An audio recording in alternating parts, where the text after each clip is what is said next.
আসসালামু আলাইকুম। প্রিয় দর্শক, একটা নতুন সরকার যাত্রা শুরু করেছে এবং এটা হলো বিএনপি এবং তার নেতৃত্বাধীন জোট সরকার। আসলে বিএনপি সব আসন পেয়েছে, এককভাবে নিরঙ্কুশ সংখ্যাগরিষ্ঠতা বিএনপি পেয়েছে। জোটের থেকে 2-3টা সিট পেয়েছে তারা, এবং যারা যারা জোট থেকে পেয়েছে প্রায় তাদের সবাইকেই মন্ত্রীও বানানো হয়েছে। ববি হাজি আস্তার এখন জোটের না, এখন আমি বলবো বিএনপিরই আছে। যেমন নুরুল হক নূর অথবা আপনার জুনায়েদ সাকি, এদেরকে কিন্তু প্রতিমন্ত্রীও বানানো হয়েছে। তো এই নতুন সরকারি যাত্রা, এর মধ্যে দেখলাম যে মালদ্বীপের প্রেসিডেন্ট সৌজন্য সাক্ষাৎ করেছেন আমাদের নতুন প্রধানমন্ত্রীর সঙ্গে। এটা বোঝা যাচ্ছে সরকার কাজ শুরু করে দিয়েছে। আজকে সকাল থেকেই খুব কয়েকটা বিষয় নিয়ে কৌতূহল ছিল যে কেমন হবে নতুন সরকার। আমার নিজের একটা কৌতূহল ছিল যে ওখানে যে তারা যে শপথ করবে সংসদ সদস্যরা, সেখানে কি সংস্কার পরিষদের হিসাবে সদস্য হিসাবে তারা শপথ করবে কিনা, এটা নিয়ে আমার একটা সন্দেহ ছিল। কারণ আমি নিজে এটা নিয়ে আমার বেশ কিছু কথা আছে, বেশ কিছু ব্যাখ্যাও আছে। আমি দেখলাম সালাউদ্দিন আহমেদ সাহেব বললেন যে ওনারা সংস্কার পরিষদের সদস্য হিসাবে শপথ নেবেন না, এবং না নেওয়ার জন্য নিজের যুক্তিটা দিয়েছেন। এই যুক্তিটাও আমার কাছে গ্রহণযোগ্য মনে হয়েছে। এবং এই ঘটনার মাধ্যমে আসলে আলী রিয়াজ সাহেব যে সংস্কার কর্মকাণ্ডের পরিকল্পনা সাজিয়েছিলেন, এটা মনে হয় একটা বড় ঝাঁকুনি খেলো এবং ধাক্কাই খেলো, এবং এটা আমি আর কোনো ভবিষ্যৎ খুব একটা দেখি না। এটা গেলো একটা অধ্যায়। দ্বিতীয়ত, তারপরে আমরা বিকেলেও ওয়েট করছিলাম যে মন্ত্রিসভা কেমন হয়, উনি কাদেরকে মন্ত্রী বানান। প্রথমে শুনেছিলাম যে ছোট একটা মন্ত্রিসভা হবে, পরে দেখা গেল না, ছোট হয়নি, মোটামুটি বড়ই একটা মন্ত্রিসভা হয়েছে। প্রায় আপনার 25 জন, প্রধানমন্ত্রী সহ 26 জন মন্ত্রী এবং প্রতিমন্ত্রী হলো 24 জন, সব মিলে পুরো মন্ত্রিসভার সাইজ হলো 50 জন। 50 জনের একটা মন্ত্রিসভা গঠন করা হলো। কিছু চমক ছিল। চমক অনেক বিশাল বিশাল নেতা তারা আসলে মন্ত্রিসভায় জায়গা করতে পারেন। খন্দকার মোশাররফ হোসেন, মির্জা আব্বাস, এদের মতো আব্দুল সালাম পিন্টু, এদের মতো লোকেরা কিন্তু আসলে মন্ত্রিসভায় ঠাঁই পাননি, জায়গা এদের হয়নি। আবার কিছু সিনিয়র লিডার যাদের ভূমিকা, এটা আমার ভালো লেগেছে। সিনিয়র লিডারদের মধ্যে যাদেরকে বাদ দেওয়া হলো, যাদেরকে রাখা হলো, এই বিবেচনাটা আমার কাছে মোটামুটি পছন্দ হয়েছে।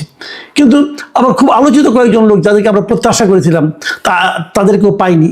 সেটা প্রধানমন্ত্রী তারেক রহমানের নিজস্ব একটা প্ল্যান আছে, উনি কিভাবে কি করতে চান সেই প্ল্যান অনুযায়ী তো উনি চলবেন, তাই না? তো সেই প্ল্যানের মধ্যে নিশ্চয়ই অ্যাকোমোডেট হবে, এবং উনি নিশ্চয়ই যাদেরকে দিয়ে যে কাজ হবে সেভাবেই করতে চেয়েছেন। এটা নিয়ে আমার কোনো বক্তব্য নেই। আমরা কতগুলো জিনিস দেখলাম, সেটা হলো যে মন্ত্রিসভায় আইনজীবীদের বেশি একটা প্রভাব দেখলাম। বেশ অনেক আইনজীবী, সুপ্রিম কোর্টের আইনজীবী আছে 5 জন, এছাড়াও আরো জজ কোর্টের আইনজীবীরা আছে, যেমন সালাউদ্দিন আহমেদ, উনি তো জজ কোর্টের আইনজীবী। তারপরে আপনার এই দীপেন দেওয়ান, তিনিও জজ কোর্টের আইনজীবী। এরকম আরো অনেক অনেক আছে যা নাকি জজ কোর্টের আইনজীবী, এবং সুপ্রিম কোর্টের আইনজীবী আছে 5 জন। এটা মোটামুটি আমার কাছে মনে হয়েছে একটা দিক দেখা যেতে পারে। কিছু কিছু জেলা থেকে কোনো মন্ত্রী নেওয়া হয় না, প্রায় 25টা জেলার মতো হবে যেখান থেকে কোনো মন্ত্রী নেওয়া হয়নি। এটাও একটা দেখার মতো বিষয়। এবং কিছু কিছু জেলায় যেখানে নাকি আওয়ামী অধ্যুষিত জেলাগুলো আছে, সেখান থেকেও কোনো মন্ত্রী আসেনি। তো এগুলি একটা ব্যাপার।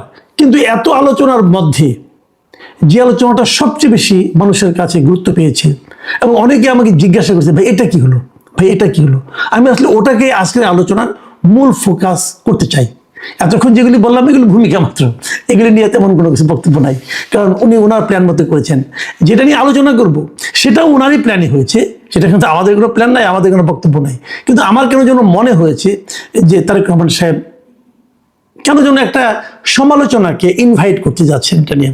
এটা অহেতুক কিনা আমি বলবো না, আমি জানি না, কারণ সব হেতু তো আর আমাদের মতো সাধারণ মানুষের জানার কথা না।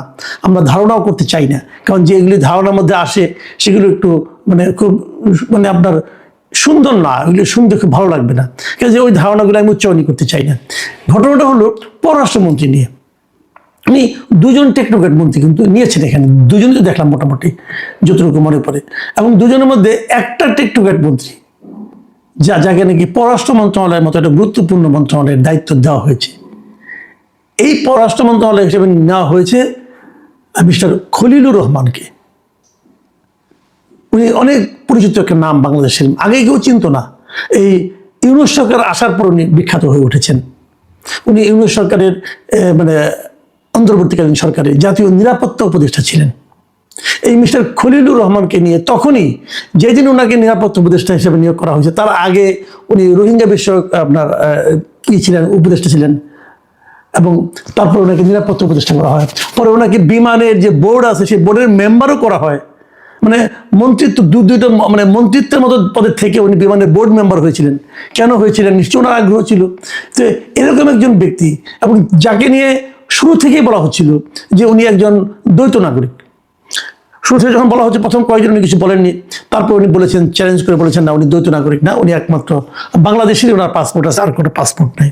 তো সেটাও একটা ব্যাখ্যা আছে যে তাহলে যদি পাসপোর্ট না থাকতো তাহলে উনি এত বছর ধরে আমেরিকা থাকলেন কিভাবে? উনি কি অবৈধ হিসেবে ছিলেন? কিন্তু অবৈধ হিসেবে ছিলেন, তার কথা না, তাই না? উনি আসছেন যাচ্ছেন, তো কিভাবে? তো তাহলে কি ওনার ওখানে থাকার কোনো পারমিশন আছে? মানে যেটাকে আমরা গ্রিন কার্ড বলি, উনি কি গ্রিন কার্ডধারী? এগুলো নিয়ে কিন্তু নানা আলাপ। আবার অনেকে বলেন যে না, উনি অন্য একটা নাম নিয়ে আমেরিকার নাগরিকত্ব নিয়েছেন, এবং সেই নামের ওনার ফেসবুক অ্যাকাউন্টের ছবি টবিও আমরা কিন্তু সোশ্যাল মিডিয়ায় দেখেছি। এখন সত্য মিথ্যা উনি বলতে পারবেন, উনি তো এটা ব্যাখ্যা দিবেন না। এখন তো আগেও দিতেন না, এখন তো আরও দিবেন না। এখন তো একটা শক্তিশালী পলিটিক্যাল গভর্নমেন্টের উনি টেকনোক্রেট মন্ত্রী হয়েছেন। মানে কি, মানে ওই পলিটিক্যাল গভর্নমেন্টটা উনি এতই টেকনিক্যাল এক্সপার্ট যে এরকম এই মাপের আর কোনো এক্সপার্ট তারা খুঁজে পায় নাই। এটা আমি মনে করি যদি এরকম কোনো পলিটিক্যাল পার্টি হয় যে তারা পররাষ্ট্রমন্ত্রী করার জন্য একজন টেকনোক্রেটকে আনতে হয়, তো ভালো। আমি মনে করি সেই পলিটিক্যাল পার্টির যে দীনতা এটা একটু হলেও প্রকাশিত হয়, কেন তারা করলেন যাই না। তারপরে আবার কি, এই ধরনের একজন বিতর্কিত লোক, এখন আপনি বলবেন যে এই ওই লোক বিতর্কিত, আমি কীভাবে বলি? আচ্ছা ঠিক আছে, আপনাদের আমি একটা পুরনো ঘটনার কথা উল্লেখ করতে চাই। সেটা হলো এটা গত বছরের 2025 সালের 17 মে এই তারিখের আমি খুলনাতে একটা সভায়, জনসভায়, এই এখন যাকে স্বরাষ্ট্রমন্ত্রীর দায়িত্ব দেওয়া হয়েছে মিস্টার সালাউদ্দিন আহমেদ, উনি একটা মিটিং করেছিলেন। সেই মিটিংয়ের শিরোনামটা দেখেন, প্রথম আলো থেকে নিয়েছি। সেই মিটিংয়ের নিউজের যে শিরোনামটা ছিল, লেখা ছিল আপনার একমাত্র ম্যান্ডেট একটা সাধারণ নির্বাচন করা, প্রধান উপদেষ্টার উদ্দেশ্যে সালাউদ্দিন আহমেদ।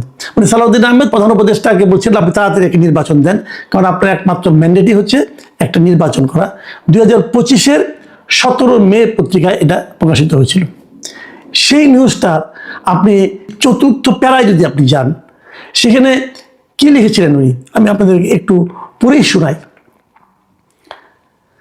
সালাউদ্দিন আহমেদ বলেছিলেন, আপনার সরকারে একজন বিদেশি নাগরিককে আপনি জাতীয় নিরাপত্তা উপদেষ্টা করেছেন।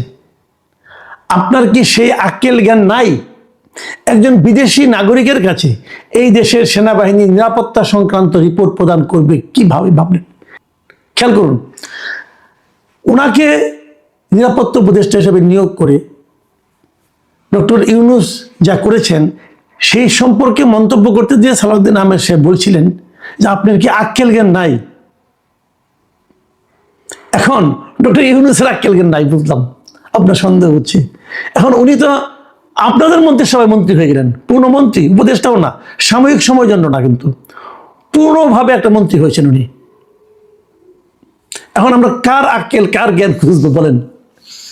আমি জানি না। উনি এই প্রসঙ্গটা আরেকটা কথা বলেছিলেন, ওই যে রোহিঙ্গা করিডোরের নামে যে মানবিক করিডোর দেওয়ার কথা উনি বলছিলেন প্রথম, এই খলিলুর রহমান সাহেব, পরে সামগ্রিকভাবে ব্যাপক চাপ হয়েছিল। সেই চাপের মুখে উনি বলেছিলেন যে উনি এগুলিকে পাত্তা দেন না। তো সেই প্রসঙ্গে উনি বলেছিলেন যে ওনার আচরণ সম্পর্কে বলেছিলেন যে অত্যন্ত অ্যারোগেন্টলি আপনার সেই উপদেশটা বলেছেন, তাতে নাকি কিছু যায় আসে না। সেই জাতীয় নিরাপত্তা উপদেষ্টাকে আপনি বিদায় করুন, হয় তিনি নিজে পদত্যাগ করবে, না হলে আপনি তাকে বিদায় করবেন। এদেশের নিরাপত্তা সংক্রান্ত কোনো জাতীয় দায়িত্ব বিদেশি কোনো নাগরিকের হাতে থাকতে পারে না। এই নাগরিক ষড়যন্ত্র করছে বাংলাদেশে একটি অস্থির পরিস্থিতি সৃষ্টি করার জন্য, আমরা তা হতে দেব না। এটা কিন্তু সালাউদ্দিন আহমেদ সাহেবের বক্তব্য। সালাউদ্দিন সাহেব কিন্তু বোকা টাইপের লোক না, ওনাকে আমি যতটুকু দেখেছি এই মন্ত্রিসভার বিএনপির সেন্ট্রাল কমিটির যারা ধীর স্থির লোক বলতে যাদেরকে বোঝায়, উনি তাদের মধ্যে একজন। উনি এতটাই ধীর স্থির, দেখুন আজকেও কিন্তু ওনারা যখন ওরা বললেন যে ওনারা সংবিধান সংস্কার পরিষদের সদস্য হিসেবে শপথ নেবেন না, সেই কথাটাও কিন্তু বিএনপি এই সালাউদ্দিন সাহেবকে দিয়ে বলিয়েছেন। মেপে কথা বলেন, অপ্রয়োজনে একটি কথা বলেন না। তো খলিলুর রহমান সাহেব সম্পর্কে সালাউদ্দিন সাহেবের এই যে মূল্যায়ন, এই যে উচ্চারিত বাক্যসমূহ, এই বাক্যসমূহ কি কেবল ওই সময়ের জন্য প্রযোজ্য ছিল? সেটা কি বর্তমান সময়ের জন্য প্রযোজ্য? একেবারেই নয়। তাকেই আনতে হলো, তাকেই পররাষ্ট্রমন্ত্রীর দায়িত্ব দেওয়ার প্রয়োজন পড়লো কেন? মানে এই কাজটার মাধ্যমে আমরা জাতি হিসেবে কি অর্জন করছি? তারা কোনো হয়তো ওনারা কিছু প্ল্যান আছে, কিন্তু যে জিনিসটা হয় কি, আমরা যখন কোনো মানে প্রকাশ্য দৃষ্টিগ্রাহ্য কোনো ব্যাখ্যা খুঁজে না পাই, তখন কিন্তু আমরা নানা ধরনের কল্পনা করি। এই কল্পনা আপনি থামাতে পারবেন না। এই কল্পনার কথা, এই কল্পনার ডালপালা কিন্তু ছড়াতে থাকবে। আপনি বলবেন, আরে আমি 2/3 আসন পেয়েছি, কোথাকার কোন পাবলিক কি কল্পনা করলো বা না করলো, তাতে আমাদের কি আসে যায়? হ্যাঁ, এটা আপনি বলতে পারেন, কিন্তু এই বলে আপনি কিন্তু মানুষের কল্পনাকে থামাতে পারবেন না। এবং আমি আপনাকে বলে রাখি যে মানুষের যে পারসেপশন তৈরি হওয়াটা, এটা কিন্তু মারাত্মক, অনেক মারাত্মক। কিন্তু অনেক সময় অসত্য পারসেপশনও তৈরি হয়, সেই পারসেপশনকে গুরুত্ব দিতে হয়। পাবলিক পারসেপশন খুব মারাত্মক। আমি আপনাকে চ্যালেঞ্জ দিয়ে বলছি, খলিলুর রহমান সাহেব সম্পর্কে এদেশের একটা মানুষ, আপনি একটা ভোট দেন যে খলিলুর রহমান সাহেব কেমন লোক, যে তাকে কোনোদিন দেখে নাই, জানে না, সেও বলবে লোকটা খারাপ। যে তার সঙ্গে কোনোদিন কথা বলে নাই, যার সঙ্গে তার কোনো স্বার্থের কোনো সংঘাত হয় নাই, সেও বলবে এই লোকটাকে নিয়েন না। তাহলে আপনি বলবেন এ তো না জেনে বলতেছে। হ্যাঁ, আমিও বলি না জেনে বলতেছে, কিন্তু বলতেছে যে তার জবাব যতক্ষণ পর্যন্ত আপনি দিতে না পারবেন, ততক্ষণ পর্যন্ত কিন্তু এই বলাটাই গুরুত্বপূর্ণ। কারণ এই মানুষটা তো আপনাকে ভোট দেয়, তো এই মানুষটাকে আপনি বলতে দিচ্ছেন কেন? আমি আশা করব সরকার একটা ব্যাখ্যা দিবেন যে কেন খলিলুর রহমান। আমি বরাবর বলেছি যে দ্বৈত নাগরিকদের দেশের মানে